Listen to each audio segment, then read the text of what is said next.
All right, so I have created this text with 3 different methods. I have created them with the pen tool, with the blob brush, and by modifying existing type, right? And that's where I kind of got left off. So what can I do with the type on the bottom? I think I'm going to use that same modify existing type approach that I used for the is, for the on.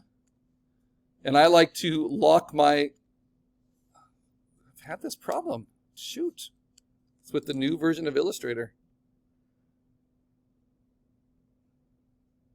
It's just not reacting the way I wanted it to. Okay, there we go. The pen tool's working. All right, so let me lock these layers.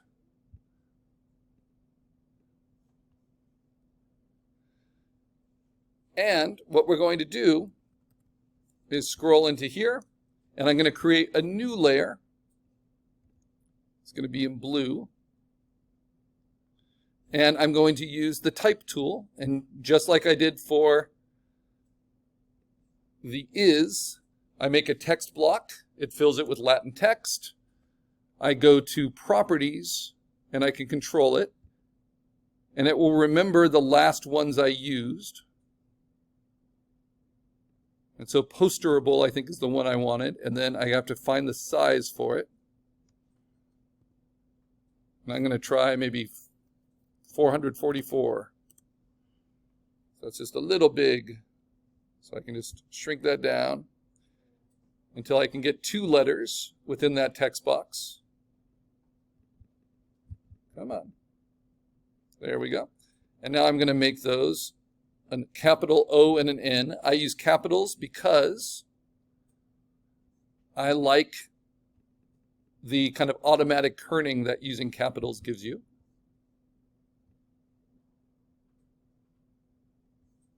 All right. Now, as long as I'm sure I spelled things correctly, I'm not going to try to fix the kerning in the type tool, which you can do. This is the kerning function here. You know, I can kind of squeeze them a little bit closer. Instead, I'm just going to stay on the type tool. And then you see this blue line that's underneath it that shows it's editable type, that you can select it and like change it. I'm going to right click on it. And then I'm going to click on create outlines. And what that does is takes it out of the type tool, no matter what typeface you used. And it makes it a vector that I can edit and play with, right? Just like I did for is. And I'm going to do like all the tricks, right? So how can I mess with this? I'm going to use, come on, work for me. Think the newest version. If you can use 2025 instead of 26, please do. I think the tablet is having issues with it. But Illustrator can be used very effectively without the tablet. But if it's working for you, great. The lasso tool, they'll kind of work those bugs out, hopefully, in the next few weeks for the newest versions. So I've selected just the top of the O. Then I use the small selection tool, and I can just grab one anchor point, and I can move it. And it's pretty funny because I just missed those anchor points. Right? So let me do that again. You'll find underneath the small selection tool, the lasso selection tool. And I'm just going to select not the inside of the O, but the outside anchor points of the O. Then I go back to the small selection tool. I grab one of those anchor points, and I can pull. And that way I can make it a little bit, tilted. And now I can do the same thing with the inside of the O. Take the lasso, just grab the top of the inside of the O. Then the small selection. And then kind of play with it here. And maybe set it aside a little. And then I can also, of course, just modify it with the pencil tool. I have the standard kind of smooth setting on. And so I'm just going to round this out a little bit more in a hand-done way.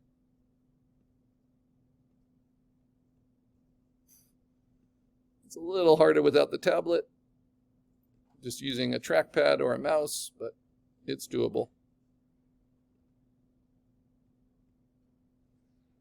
And then I can do that with the outside of the O as well. Just maybe kind of pinch this side a little. And I can use the smooth tool. Remember, Illustrator just gives you full control of anchor points. What if I want to move the center of the O completely? This often happens in type design. Like I want to move it a little bit higher. Well, what I can do is take the lasso selection tool under the small selection, select all the anchor points on the inside of the O.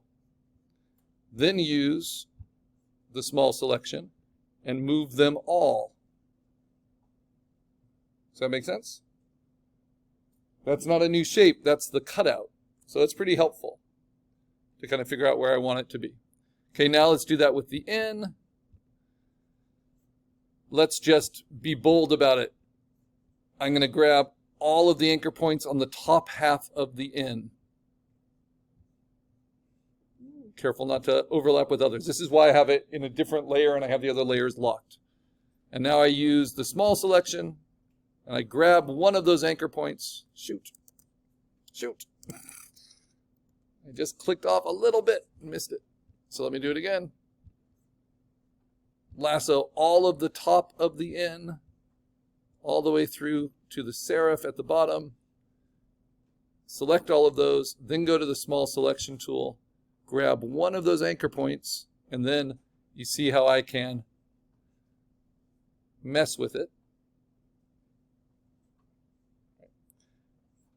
And now I'll take another section.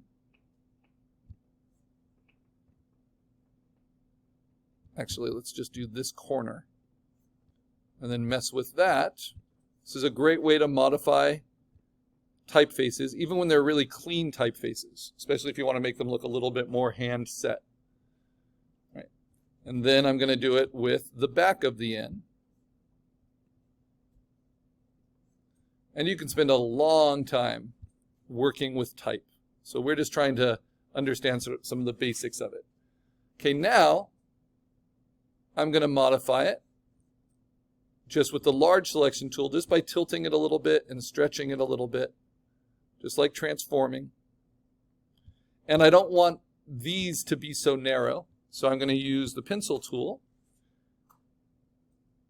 and I'm going to widen them up and shorten them, and then kind of clean them up.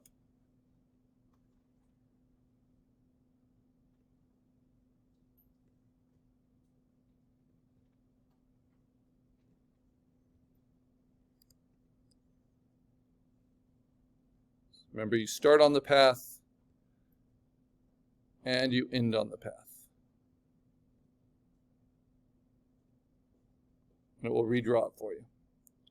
Then maybe I'll just round this out a little bit. And then maybe I'll tilt this a little bit. I like to avoid like pure horizontals and verticals. Kind of mess that up. Let me try it again. Give everything a slight tilt. But I'm going for hand done.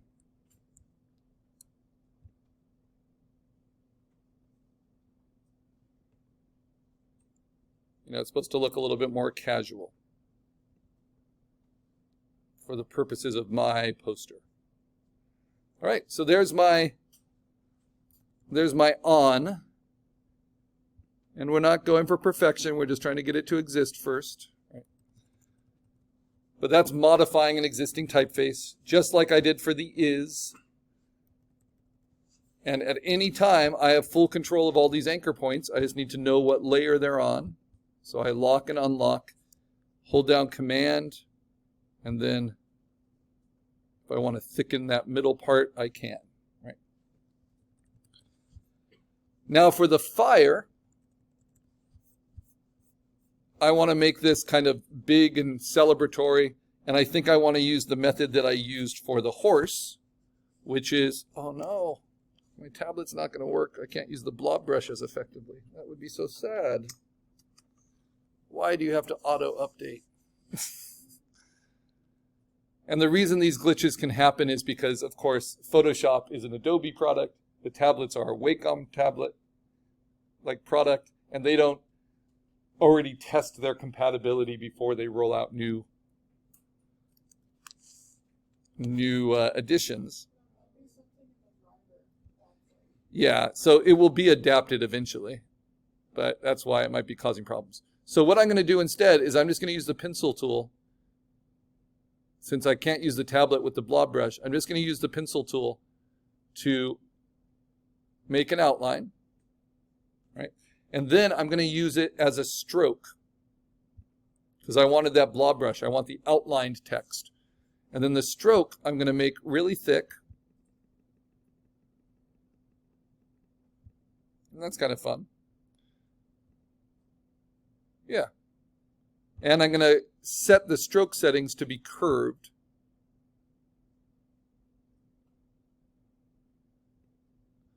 So it's nice and fluid, so I don't get those little spikes that happen with stroke corners. All right. And then if I want to redraw, I still have to go through the anchor point and then onto the anchor, onto the path. But that's going to work pretty well. So this is actually a fourth method of making type in Illustrator, just using the pencil tool. So I've used the pen tool, I've used the blob brush, I've modified existing type, and now I'm doing it with a stroke with the pencil tool, but I could also do them as fills. The advantage of doing it as a stroke here is that I don't have to worry so much about the undercuts and erasing those with Pathfinder later.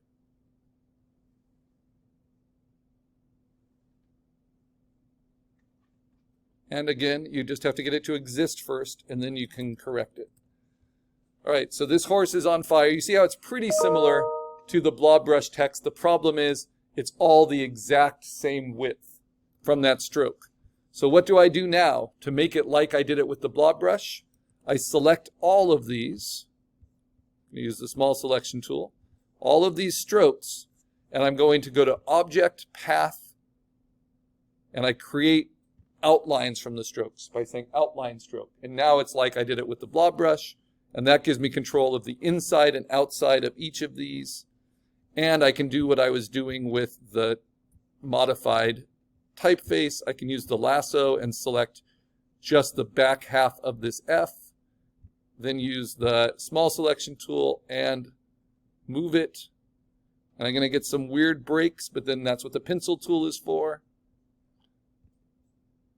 to smooth those out. As long as you can see the anchor points. I don't mind that little divot on the bottom, because I want these letter forms to feel a little bit more expressive, like flames licking. So maybe I want to curve this one up a little bit and then round it out. And you have to stay on the path and end on the path. It will show you if you don't.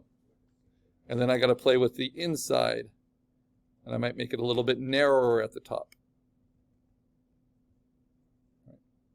And then I can round that out. So really this is just controlling those anchor points over and over again. So I like that F. I don't mind the I. The bottom here is a little weird, so let me... Lettering is not my favorite thing in the world, but let me just customize it a little bit.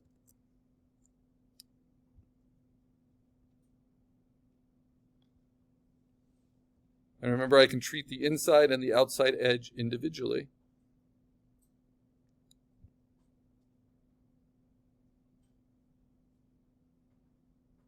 This R looks like it's melting, but not really in a good way. So how do I give it a little bit more strength? I think with more of a round on this edge and on the outside. So remember that your type is leading the eye just as much as your line art is.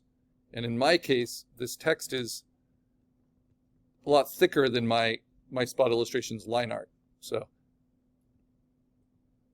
I need to like the shapes that it makes.